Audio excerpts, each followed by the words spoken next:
Petite vidéo pour vous parler du processus de création d'un livre comme l'intemporel et la chance que j'ai d'avoir une maison d'édition qui est malléable et qui est prête à embarquer dans une aventure aussi complexe que la création d'un livre comme l'intemporel. Je voulais vous présenter d'abord la version finale, du moins la version actuelle de l'intemporel ressemble à ceci en ce moment. Ça, c'est le tome 1. Et page flexible, papier légèrement jaunâtre, flexible. Je crois que c'est du 40 livres parce qu'il y a une notion de livre à l'épaisseur du papier. Et quand on fait un livre, il faut choisir tous ces aspects-là au-delà du contenu lui-même qui est à l'intérieur du livre, qui est l'écriture et les dessins. Donc, dans ce cas-ci, la première version de ce livre-ci ressemblait à cela. Ça, c'est la première impression qu'on a faite en 2017, le 20 mars 2017. Puis ça, c'est comme une première version, parce que là, tu regardes, est-ce que les choses sont bien installées? Et à chaque fois, il y a tout le temps des petites particularités. Comme dans celui-là, on voit que la couverture est plus terne. Sur le côté ici, ben, la tranche de 1 était mal alignée, mais ça, c'est normal, c'était le premier print. On n'a même pas déterminé le type de papier qui était pour y avoir dedans. Ensuite, on a fait un deuxième print qui est un petit peu plus épais que le premier, comme ça ici. Celui-là, on en a tiré 60 copies de celui-là. Fait que là, on faisait des tests, on checkait qu'est-ce qu'il y en était, est-ce qu'il restait des coquilles, mais il y avait un papier aussi plus épais que les autres. Celui-là, ça doit être du 70 livres ou du 60 livres, mais c'est comme vraiment plus épais, puis on voulait un effet plus intéressant sur la tenue du livre, parce qu'on réfléchit même à comment que la personne va tenir le livre. Fait que ça, c'est la deuxième version. Il y en a juste 60 copies. Fait que si jamais vous avez un livre qui n'a pas de bordure comme ça, vous êtes le détenteur des 60 uniques copies. Ensuite, on a fait celui-là. On l'a tiré à 120 copies à peu près. C'est juste pour voir ce qu'il y en était. Ah, bonjour, Monsieur Willow, vous venez vous introduire dans notre discours. Hey, hey, hey, hey. Les chats. Ça vient tout le temps où c'est intéressant.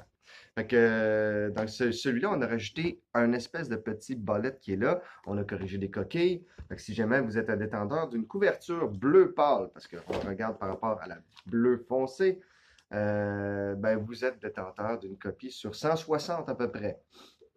Ensuite, on a fait une autre version qui était comme celle-ci.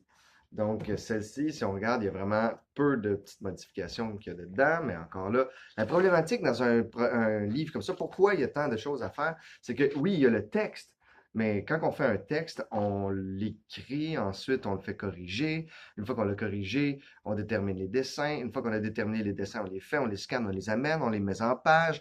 Puis là, en mettant en page, ben, des fois, tu vas avoir une boîte de texte qui va arriver ici, puis oh, regarde, il est trop bas par rapport au reste. Fait que là, il faut relever la boîte de texte. Fait que, tu sais, il y a une job là-dessus. Des fois, tout le texte est bon, c'est juste que la boîte de texte, elle, est trop petite, fait qu'il me manque un mot. Fait que c'est ce genre de choses-là. Fait que cette version-là, qui est bleue comme l'autre, euh, a aussi le truc bleu de même. Là, dans celle-ci, je ne sais pas exactement, mais il y a un papier plus rigide que les autres, comme dans les versions de luxe un peu. Fait que plus blanc, avec un angle plus noir. Puis celle-là, ben, il n'y en a pas tant de copies non plus, jusqu'à temps qu'on arrive à cette version-là. Fait que, tu sais, pour le premier tome, on a fait vraiment plusieurs expérimentations.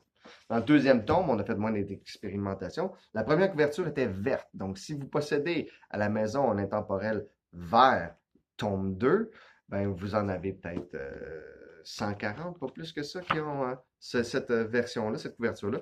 La couverture la plus commune en ce moment, c'est celle-ci, la couverture rouge, avec le papier qui est plus léger et jaune. Pourquoi je vous présente ça aussi aujourd'hui, c'est pour vous parler de le tome 3. Le tome 3 en ce moment, il y en a juste 40 copies de cette version-là. Et puis on a trouvé une espèce de papier qui est un entre-deux de la rigidité du papier de Deluxe et le papier grand tirage qu'on a utilisé pour celui-là, qui fait en sorte que tu sais, on peut faire brr, brr, brr, brr. Si on regarde l'exemple, déjà moins possible de le faire voler d'un bord puis l'autre, mais il se plie bien. Tu n'as pas besoin de forcer contre la page. Fait que ça fait vraiment un bon résultat. Puis celui-là, il y en a juste 40 copies parce que justement, c'est une version bêta.